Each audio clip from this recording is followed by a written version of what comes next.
Mesdames, Messieurs, bonsoir, bienvenue dans votre journal. À la une de ce Guyane Soir, une vente de fournitures scolaires d'occasion, donc à petit prix. C'était aujourd'hui dans un centre commercial à Matoury, organisé par la communauté d'agglomération du centre littoral. L'initiative qui voulait soulager le portefeuille des parents à un mois de la rentrée des classes n'a pas accroché le public.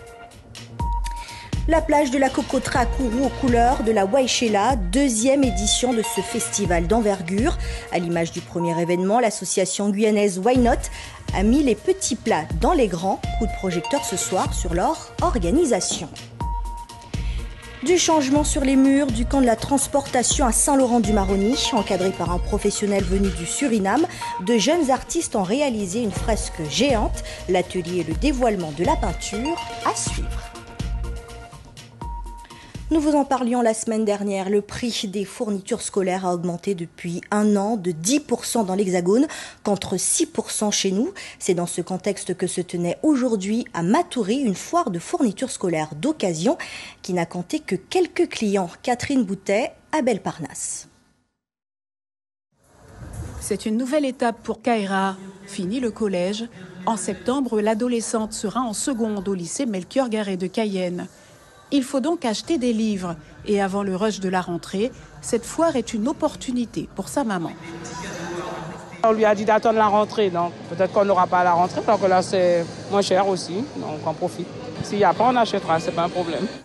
Patrice sera lui en terminale. Il habite Kourou. Il est venu voir s'il trouvait son bonheur. D'habitude, j'ai acheté mes livres en librairie, donc c'est vrai que les coûts sont assez grands. Donc oui, je suis content d'avoir trouvé un livre dont j'en aurai besoin pour l'année prochaine. Ça me permet de mettre un peu d'argent de côté pour autre chose. Sur place, une quinzaine d'étals, surtout des livres. Aurélie a l'habitude de l'occasion. Certains ouvrages coûtent jusqu'à 40 €. Pour elle, comme pour les autres vendeurs occasionnels, le recyclage est une vraie démarche. Je trouve que c'est important pour la planète.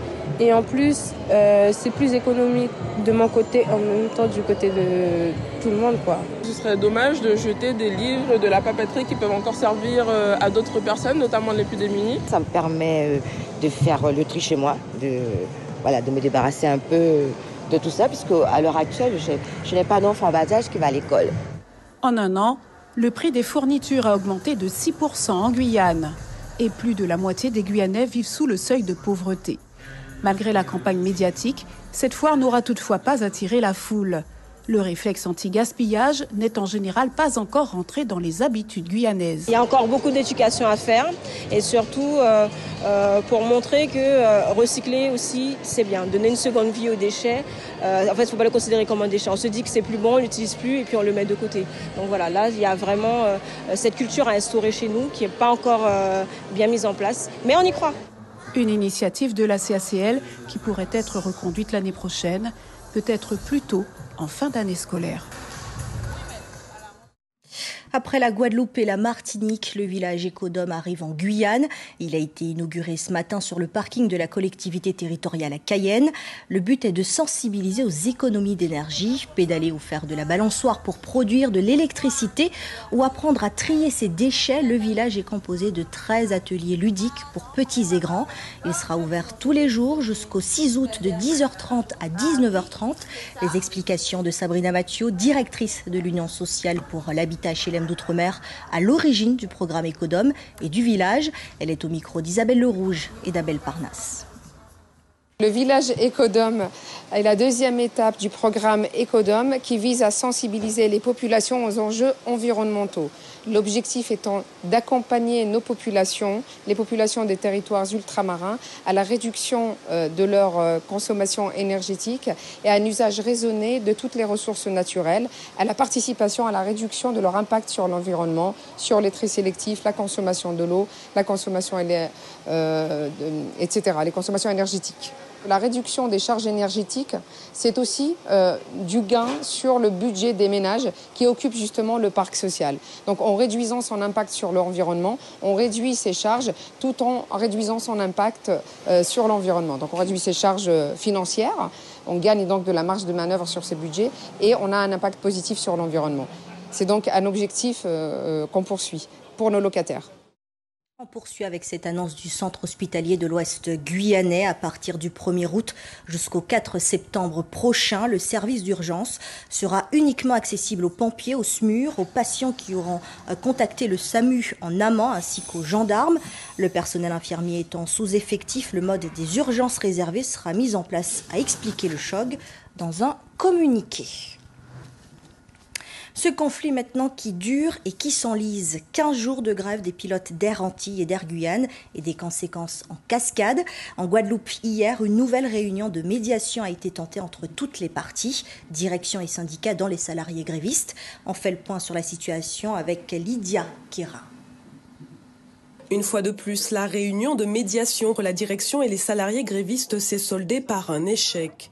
Chaque partie campe toujours sur ses positions. Alors, Air Antilles a-t-il encore un avenir ? Il y a 2 jours, le PDG et principal actionnaire de la compagnie, Éric Coury, a déposé une demande de cessation des paiements. Selon le syndicat national du personnel navigant commercial, l'homme n'envisagerait pas de redressement, mais la liquidation pure et simple de l'entreprise.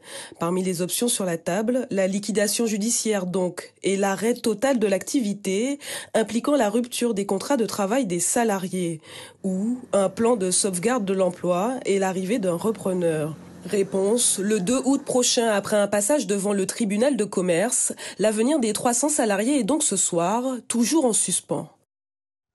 En Martinique, 600 armes à feu ont été détruites hier matin par la police nationale et par la gendarmerie au quartier Redoute de Fort-de-France.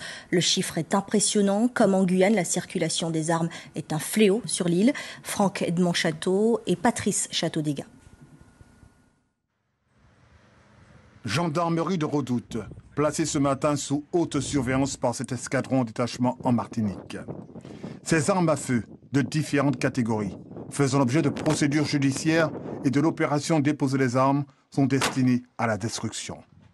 On a un peu d'armement un peu spécifique, des pistolets, des armes qui ont été modifiés suite à un usinage sur une partie de l'arme, ce qui permet de tir de cartouches réelles. Et ici on a aussi une arme de poing avec un commutateur au bout de la glissière. Au bout de la glissière qui permet le tir en rafale libre, donc c'est un Glock. Et on a aussi un Smith & Wesson en compact équipé d'une aide à la visée avec un pointeur laser. Sous bonne escorte, elles sont acheminées en direction de cette société de compactage. C'est le fruit de minutieuses enquêtes et de saisies des militaires de la gendarmerie, mais aussi de la police nationale. Il faut regarder également les chargeurs et les munitions qui sont utilisées. C'est ce qu'on disait tout à l'heure avec des chargeurs qui rallongent, une capacité de feu à 10 cartouches qui devient à 25 voire 50. Et ce qui explique dans certaines affaires où on a beaucoup de victimes collatérales parce que ça altère la capacité de viser et ça arrose comme une gerbe de fusil de chasse l'ensemble des personnes qui sont visées. C'est important qu'on le sache parce que du coup la qualification pénale n'est pas la même et la peine encourue non plus. Ce qui explique par exemple que lorsqu'il y avait eu les émeutes en novembre 21, on a eu une personne qui était poursuivie pour un simple port d'armes, si je puis dire, mais c'était une arme de guerre en raison du chargeur et la personne avait été condamnée en comparution immédiate à 3 ans ferme. En 2022, le parquet de Fort-de-France enregistre une vingtaine de meurtres par arme à feu, une cinquantaine d'homicides, 150 actes de violence, plus d'une centaine de vols à main armée, 130 procédures de détention pour port d'armes illégales ont été lancées. Les forces de l'ordre, le parquet sont unanimes. Les moyens de lutte manquent cruellement en 2023. Saisir, détruire le plus grand nombre d'armes à feu en Martinique semble être encore la volonté des autorités. Retour en Guyane après une première édition réussie. La Waïsela est de retour. Le festival de DJ et d'artistes a débuté cet après-midi à Kourou sur la plage de la Cocoterie. Vous voyez en ce moment même des images des premiers concerts de ce soir. Des images de Jean-Gilles Assard. Avant cela, il s'est penché ce matin sur l'organisation. Reportage. Pas besoin d'être chauvin pour reconnaître que la plage de la Cocoterie à Kourou présente tous les avantages à l'organisation d'événements festifs. Les organisateurs de la Waïsela, après Cayenne, ont choisi la ville spatiale pour la 2e édition. Là, ouais, c'est un beach music festival. L'année dernière, le sable, on l'avait ramené sur la pointe Buzaré. Mais il nous fallait vraiment une vraie plage. Et la seule plage qui n'était pas à nous accueillir, c'était la ville de Kourou. La surface du site équivaut à un peu plus de 3 terrains de football. L'association Why Not a érigé un espace VIP de 500 mètres carrés en hauteur. On y trouve également des toilettes avec eau courante. Une 50aine de chapiteaux accueillent les partenaires, mais aussi un village restauration et, cerise sur le gâteau, une chambre aux premières loges. Il y aura des festivaliers qui auront la chance de vivre 2 nuits sur une chambre vitrée. On le fait avec le cœur, on aime ça, donc du coup ça fait 2 semaines que nous sommes sur le site, à l'aménager comme nous on le voit, comme avec notre vision de l'événementiel. Un événement rappelant le méga Pinteng d'antan, mais avec peut-être un domaine beaucoup plus sensible qu'avant, la sécurité.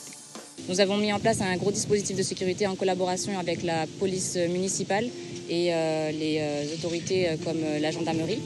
Donc ils seront déployés aux abords et à l'intérieur du festival. Nous avons prévu donc de la vidéoprotection à l'intérieur et aux extérieurs du site. Il y a les cynophiles, les maîtres chiens, il y aura des fouilles, des portiques de sécurité, il y aura des squads en interne qui feront de la circulation dans le festival. Donc en fait, on a vraiment mis les moyens sécuritaires.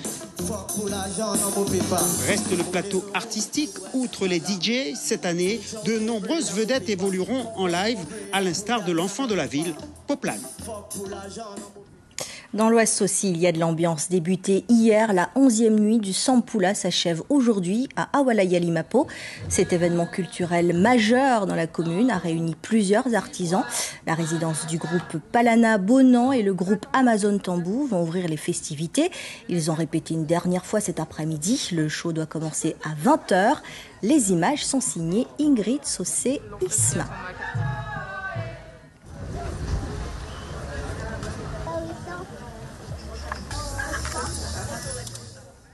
Ouvrant une page sport ce samedi, les Bleus ont dominé les Brésiliennes lors de leur 2e rencontre à la Coupe du Monde de football féminin en Australie. 2-1. Wendy Renard et Eugénie Le Sommer ont toutes les deux marqué. Avec cette victoire, la France s'approche des 8e de finale. Le résumé avec Esther Aptibol. Un match que vous pourrez suivre en direct sur notre antenne télé. En cyclisme, le championnat de Guyane a débuté cet après-midi à Remire-Montjoly dans la catégorie Open 2 et 3. Johan Simon de la Croix-du-Sud a été sacré champion. Jérémy Perlet du Vélo Club de Sinamari est arrivé second. À la 3e place, Ludwig Tébine de l'Espoir cycliste guyanais. Demain, ce sera le championnat catégorie élite. Le départ sera donné à 8h15 devant le stade Edmar Lama, toujours à Remire-Montjoly. Les coureurs vont ensuite parcourir 12 fois un circuit dans la commune. À noter que le tenant du titre, Damien Bousquet, ne va pas pouvoir remettre son titre en jeu.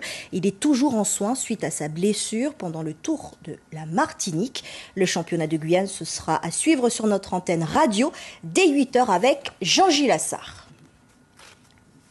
Je vous le disais en début de journal, dans le cadre de la réalisation d'une fresque, nous avons suivi au camp de la transportation une séance de travail encadrée par un artiste surinamien. Et pour une activité de vacances, l'ambiance était pour le moins studieuse. Terence Moy et Ingrid Sossé-Isma. Aussi studieux qu'à l'école, ils sont une vingtaine à dessiner dans l'une des cases du camp de la transportation avec un artiste venu du Suriname pour leur transmettre des techniques de dessin et de peinture. Différentes nuances pour la peinture, différentes techniques. À part ça, je ne savais pas trop utiliser la peinture, mais maintenant j'ai un peu progressé par rapport à avant. Moi, je dessinais déjà des portraits réalistes, mais sur papier. Ça a été une première pour la peinture, donc ça m'a permis de découvrir comment faire les ombres. Et grâce à l'artiste, il m'a donné quelques conseils, donc je vais reproduire à la maison.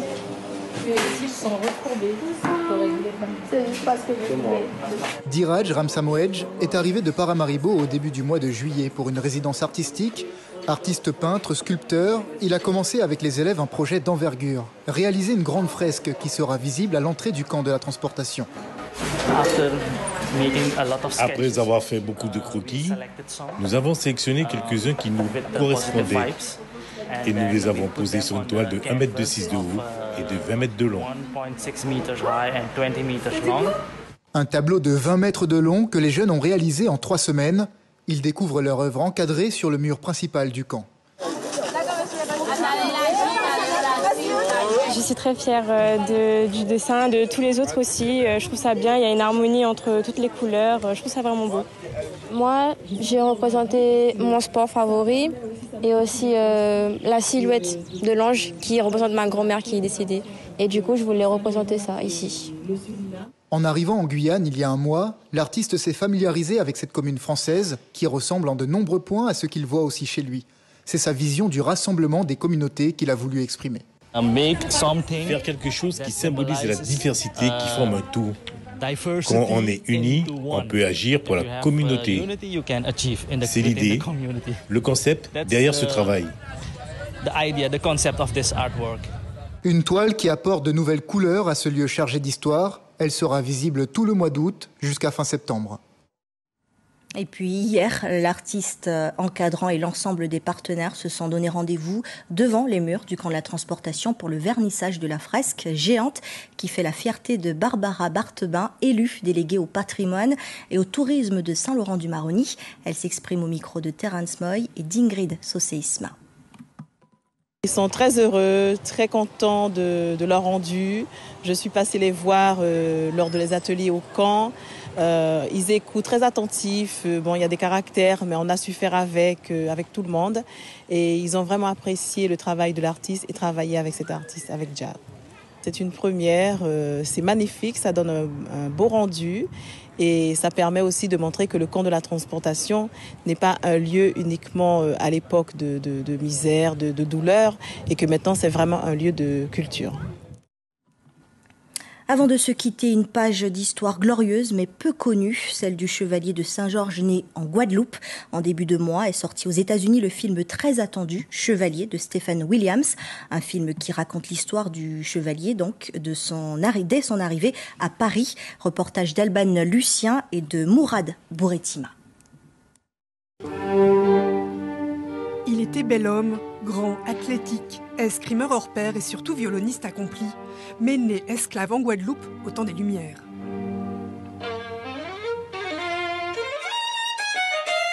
Il s'agit du chevalier de Saint-Georges. Plus de 2 siècles se sont écoulés et de ce héros français, les Américains se sont emparés pour mettre en lumière dans un film ce parcours hors norme. Il a la chance d'avoir un père très riche qui s'intéresse à lui et qui le fait passer assez rapidement en France, hexagonale, en France en tout cas comme on disait à l'époque, et qui s'occupe de lui. Il a une virtuosité à l'archet comme il l'a au fleuret.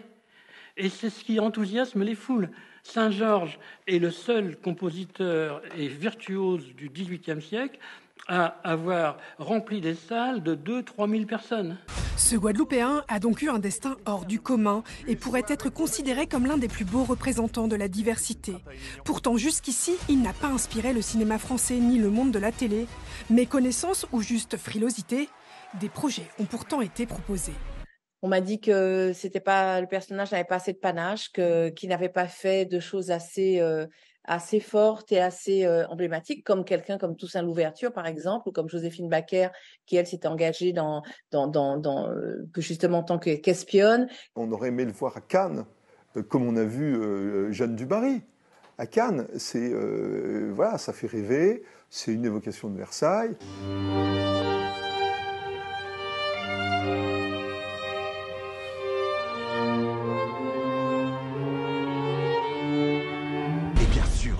Sera spectaculaire.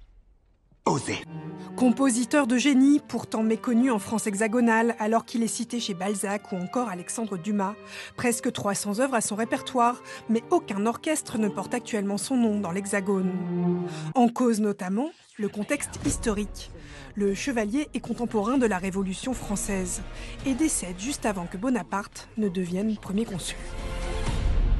Dès son arrivée au pouvoir, Napoléon rétablit l'esclavage. À ce moment-là, il est hors de question qu'on puisse admettre qu'un noir ait pu composer de la musique comparable à celle de Mozart et de Haydn. L'œuvre de Saint-Georges est jetée aux oubliettes. L'univers du chevalier commencerait, cela dit, à donner quelques idées. Après le succès des 3 Mousquetaires, une série serait à son tour en projet pour une plateforme et son 3e volet s'intitulerait « Le Mousquetaire noir », probablement inspiré du chevalier de Saint-Georges. Voilà, c'est la fin de votre journal. Merci de l'avoir suivi. Je vous souhaite une très belle soirée. L'info continue sur les réseaux sociaux et sur notre site internet lapremière.fr.